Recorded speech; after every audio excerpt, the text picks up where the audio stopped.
Hi and welcome to another Tabitha's Glass Emporium YouTube video. Just trying to get one more out for ideas for Mother's Day presents. English Mother's Day is this weekend. I know American we have a bit longer, but it was this. It was this little floral still life, I think is the best way to describe it. I kind of love this idea. I've had it in my head for a while. I created a big panel to do one, but actually then I saw it in a small panel and I thought it was really nice. This is effectively all these elements are created separately and then they're glued together, which is why you can get away with having quite a lot of depth and there's a lot of texture on it. Gluing really is a fantastic way to put pieces together. I certainly found when I first started fusing, I was really trying to work out how to do it all in the kiln, and actually gluing can be a really, really good alternative, or the fancy people out there call it cold fusing. But yeah, it's simply gluing, and it can be a really easy way and safer way to put projects that are quite complicated together and lose the cry factor that they could break in the kiln. So today I'm going to show you how to make this. So the first thing I want to do is I want to make the items I'm going to slump, because I want to get them on a tack fuse today so they can be slumped tomorrow. I'm making the flowers, the two flowers. I'm using some of our basic Marini. Now if you want to do this kind of technique, you want to order them from us in cane, because we've cut these longer. These are probably nearly kind of 8mm long, because we want them a bit longer. So they've got kind of something settled down. I've just drawn a circle on here, so I've got a kind of vague idea of the size I'm looking for, and I'm just using some of the gel glue to help hold them in place upright as I want them. So that's pretty good. Now I want to do another one in there, another one there. I want to do the petals, but I've got white petals, but I want to put a bit of colour on them. So I'm just using, this is transparent light pink. That's 1215 for those who like codes. And I'm going to put some of that, actually quite a big piece of that, and I'm letting it kind of go a little bit graded towards the other side. As I want a second colour, I'm using a second sifter and a different piece of paper to reclaim the powder, and I'm just putting a bit of neo right on the end. So that's neo lavender right on the end, and then pink further up. So I'm using one sifter to put the pink on, and then another sifter just to put some neo lavender on the end. So for the leaves, I've cut out one bigger, one smaller. They match up like so, and then I need to cut the smaller one, as you can see.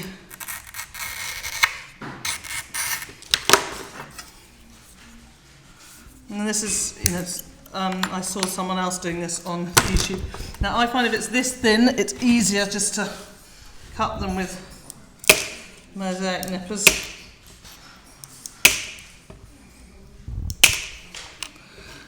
It's just then you need to try and keep them in the right order.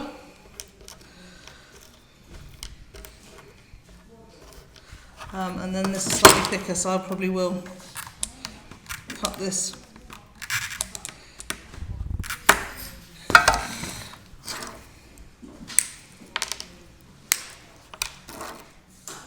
with breakers.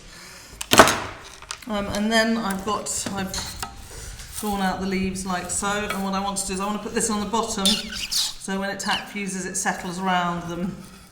So I'm just going to put a bit of glue down.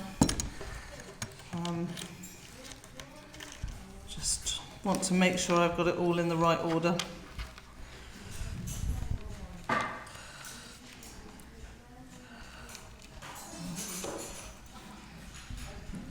And then I can put it .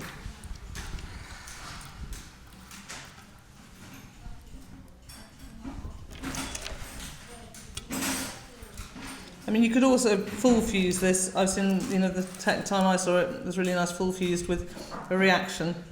But I've only got a tack fuse going on, and I'm a sort of total believer in using the kiln I've got. I'm going to use my pointy thing to just spread the bits out a bit. And then this will go on top. I've got a lot of pen on mine. I don't mind that because it's will burn off. It's Sharpie, so it burns off, and then that will sit on top, and then it will all fuse together. I'm just making sure that's not too close to the edge. Okay. So to do the plant pot, we've taken a plant pot and cut it in half, and then we've cut a piece of glass that would have actually fit that. It's just a little bit smaller. We've also cut a piece that will fit at the bottom and a piece that will fit at the top. The piece that will fit at the top we'll probably cut off just to, you know, to have a bit of decoration so that it doesn't kind of just have a hole there. I'm literally just going to decorate this piece of white glass with some green frit. Some light green.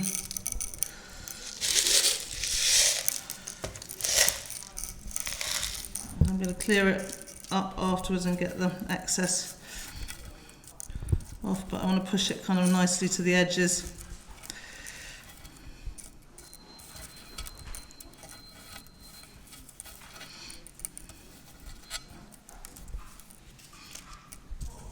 We do have templates for all of this, so if you want them, you know, we have the email address where you need to email at the bottom in the comments. I'm going to put some Variegated, one of my favourite frits we have.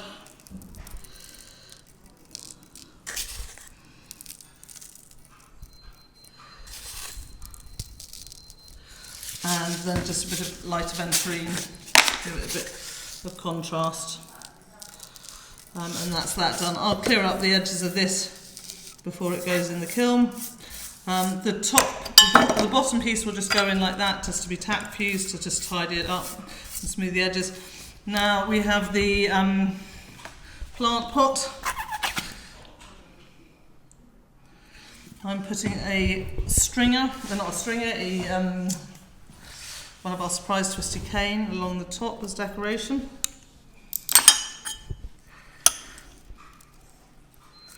That goes like that. I'm going to use some stringers and then decorate it with marini. So here it is all ready to go in the kiln. We've added some mini flowers, some mini leaves, some stringers, some little bluebirds, and this cane, surprise twisty cane to kind of decorate the edge. And on the green, when I was cutting, a little flower fell there. I thought, oh, that's nice. So I've added a few items there too. And this will all go in the kiln on a tack fuse, long hold to make sure the leaves settle around the white underneath, and then we can see how it is when it comes out. So here is everything out of the kiln. Now, we did this in a slight rush when we were doing it, guys. It was the end of the day, and we were just trying to get done. And it's a lesson learned. These flowers, because they were only putting 2 in them, they need to be really statementy. And I was just worried that whether they were going to glue together properly, which hasn't happened. And they're not enough of a statement. So we're going to put those back in the kiln with some more petals underneath. And they're going to end up having like 22 petals in each one, which is a lot, and it's a lot of work, but sometimes it's worth it to do a piece really properly. So we're going to do those in a minute, but first of all we're going to look at the base. I just, point out, I love how the leaves have turned out. I love the texture on them and the feeling of them. I think they work really well, and I'm really happy with those. I think the flower pot looks great. Can't wait to see that once it's slumped. And I think with kind of this, and no, it's going to be that way, will look really nice with the flowers and everything, and it all goes well together. It's always interesting when you're using kind of powders to get your colours, to work out your colours. So we're going to first of all look at the base. Now, to work out my base size, I didn't work this out until I got the piece, and I kind of actually used the flower pot. It's slightly smaller, and I put it on. I sort of mocked it up on something like this, and then I put the pieces on.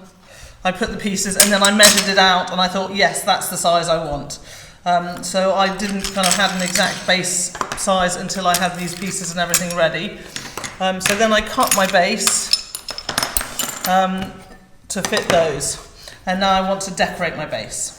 So I had the piece of white glass, and I've sort of drawn a very kind of dull Sharpie line where this is the bottom. So I want wall background and then kind of tablecloth here. I wanted a 2 centimetre strip, so I've cut a load of 2 centimetres, and I'm going to work from the top down till I get near this line, and then I'll cut the tablecloth to fit the space I have left. So rather than cutting the tablecloth glass before, I'll do the top half, work out how much space I have left, and then cut the glass for that. So to start with, I'm just going to do the top. Now, I'm not worried about getting kind of massively accurate spacing in between. I do want it sort of nicely lining up with the top, and because I can't see over the edge, I'm just using a flat edge here to make sure they're pushing in. And then when I get to the end, I just need to cut a piece for it.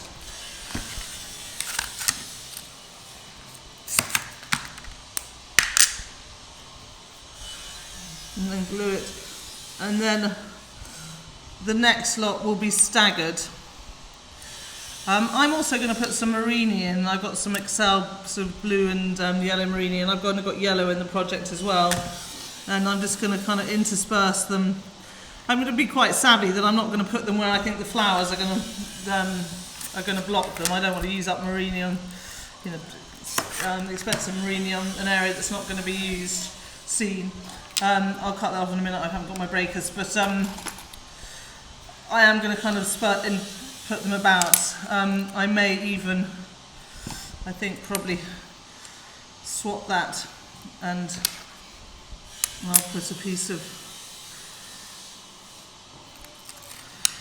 put one up there as well, because those areas are likely to not have any of the foreground stuff in them. And I quite like, so I'm choosing this quite kind of poppy, this is cobalt blue glass, which is sort of quite vibrant, and I sort of like it with the contrast with the white, and then the pinks and everything that will be on top. So I'm going to carry on decorating all of this.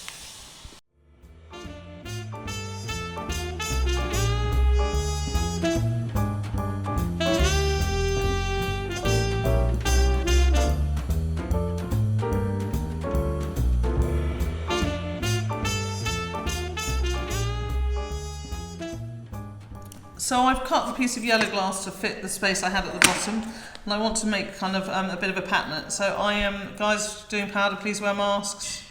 I'm putting, this is sunflower, it's not sunflower, it's marigold yellow, and I'm putting some canary yellow powder on top. Now, I think this is going to be a very subtle effect. I'm not looking for a big difference between the marigold and the somehow. I really like the kind of blue and yellow theme. Just showing my support with my blue and yellows. And putting some that on there. Now what I'm going to do is I've taken a piece of paper and I folded it in half, so I've kind of got a sharp, slightly harder edge along here. And I'm going to, it's probably going to be hard to see, I should have started at the other side, but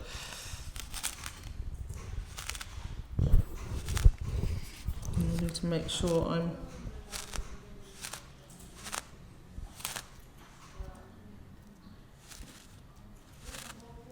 pretty even. So that's that. Now what I'm going to take, I've got this pointed thing and it's got a kind of dip in the bottom, and I'm just going to take that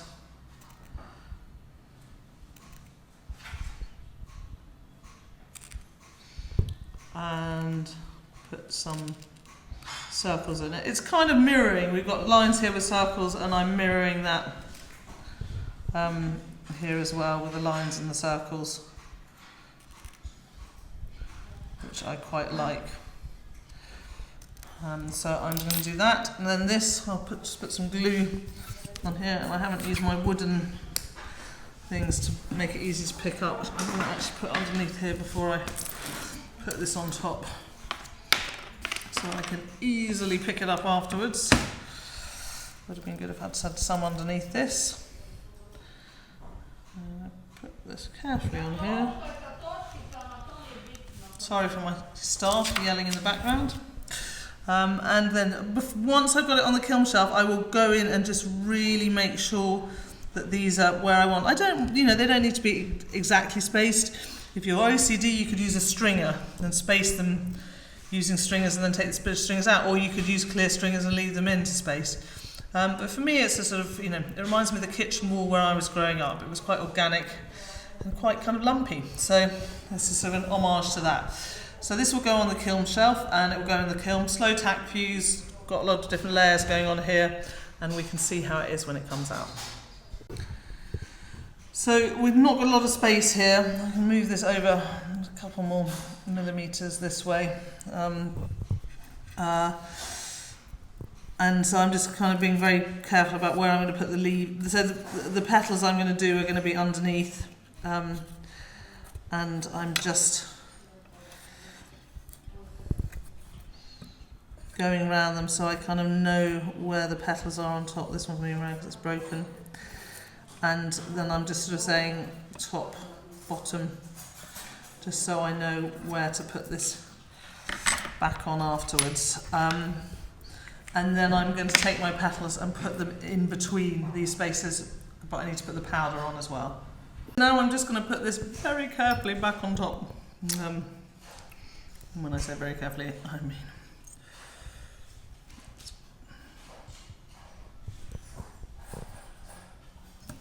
There we go.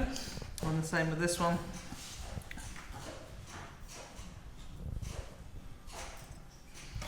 I'm just going to place these ones in as well. I don't mind if that's going down a bit, it's fine. Slightly want to move some of these around, particularly these ones which are directly underneath. Use my pokey device to swing them around a bit without knocking off.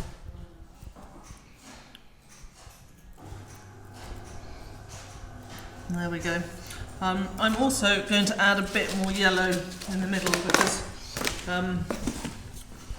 for some of this one particularly, I didn't think it was a particularly sort of pretty shape, the yellow. So I'm just going to not use thick yellow, just sort of normal yellow. Marini, this is our basic yellow Marini. I'll just put a few more of them on to decorate it. So once I've done that, it can all go in the kiln, and we can see how it all looks when it comes out.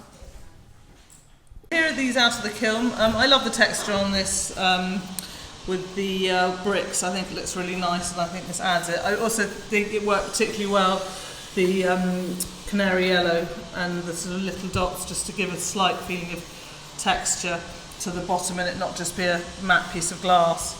And now we've got the flowers, so now I want to do some slumping.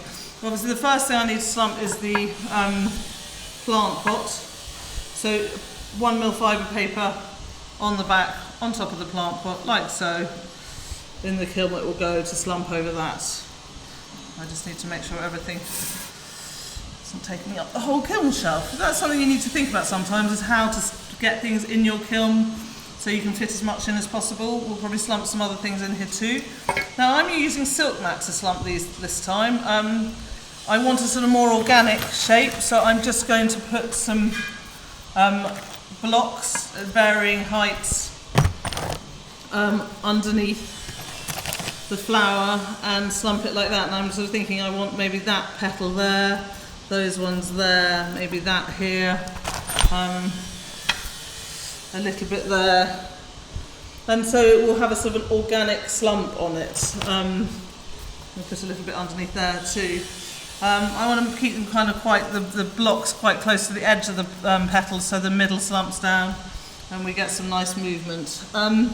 And then I'll do the same with this one. The leaves, I've also got silk mat, and all I want is a little bit of twist on them so that they're not entirely flat. So I'm just going to put maybe a bit at the top and a bit at the bottom.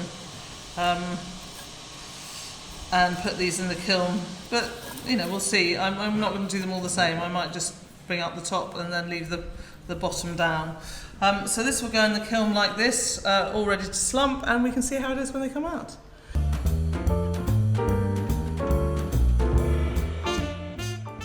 So here is everything out of the kiln.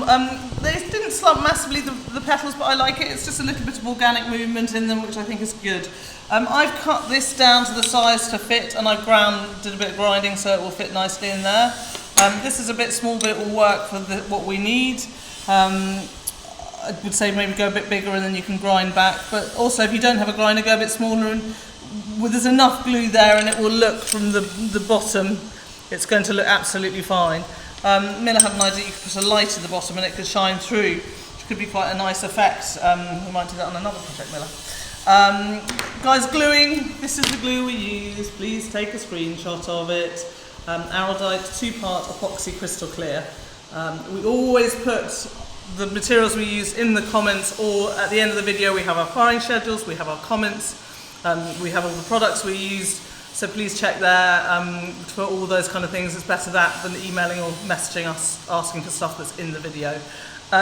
So we're now going to glue this all. We're not going to try and fuse this on, it's too many layers. Sometimes gluing, it really is the best solution. I know we're all kind of like trying to work out ways to do it all in fusing, but there are definitely, when you've got lots of thick elements like this, gluing, or as it's called, cold fusing, which basically is a fancy way of saying gluing, is the best way of doing it. So we're going to glue this all together. We're going to need to do it in various stages because we want the leaves underneath and then the flowers on top, and it's going to be easier for us to first of all glue the flower pot, glue that in place, then glue various things. So we're going to do it in a couple of stages, and we will show you how it looks at the end. These are some variegated flamework leaves, lampwork leaves that we are now selling, which we're also going to use in this product. You can find the link to them in the comments below.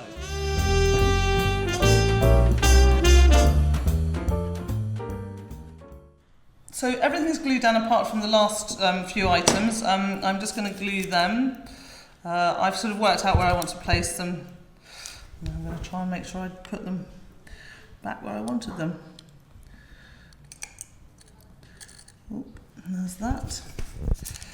And then I'm just going to make sure I put glue on the area sticking to the leaves. And then I wanted to just add some of these variegated green leaves that I showed you earlier. I'm going to kind of place them around and about just to add a bit of extra. So here it is, all nicely glued together. I'm really pleased with how it came out. I think it's got really lovely depth. Using kind of gluing, cold fusing rather than trying to tack it all in has meant that these flowers are really coming off the back piece of glass. I wanted to say coming off the page. And also with the flower pot as a kind of really fun technique. I particularly love the grass inside with the little flowers. Just adds that little extra bit, and actually these bits in the background, I just think they're kind of adding that extra bit of texture that works really well. I really love how this piece turned out. It's a kind of great idea, and using gluing I think is a brilliant way of putting projects together. I was thinking about how to display it. I hadn't thought. I could have put some hooks on it, which I didn't. I think it's quite heavy to go in a frame, so I think I probably would put it in a stand. There's some quite nice stands out there that just go on either side and hold things up like that. I'm trying to get some, and I will try those out, or maybe I have something made. Again, it's got quite a lot of weight, so it would need to be a good sturdy stand to hold this up. I really hope you've enjoyed this. It's a great idea for a project if you're making something for Mother's Day, or just something to have in your shops to sell. I look forward to seeing what you come up with this idea. Please remember to subscribe and turn on notifications, and also subscribe to our newsletter. Then you get all the up-to-date information of any new products we have, any new videos we've done, and you get all of our information. So that's a great thing to subscribe to. I hope you've enjoyed this one, and see you next time.